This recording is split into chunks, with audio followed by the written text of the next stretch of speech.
Hello guys, happy morning, happy Saturday morning. Ayan, adobong baboy na naman. Kasi yon kami bisita, tikang sa Katarman nga maabot. Kaya nagluto ako adobong baboy with patata. Ada na siya ko no, on the way na. Ayan. Ang kaiya sa ban na nadala di pasak na tawag. Hinulat ko yung tawag. Ayan na guys ang ulam namin.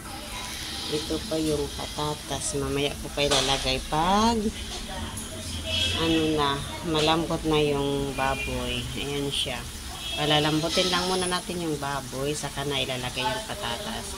Tapos titimplahan na natin. Tapos mga ilang minuto, okay na siya. Luto na. Ayan na guys. Thank you for watching. Bye-bye. Happy weekend mga lods.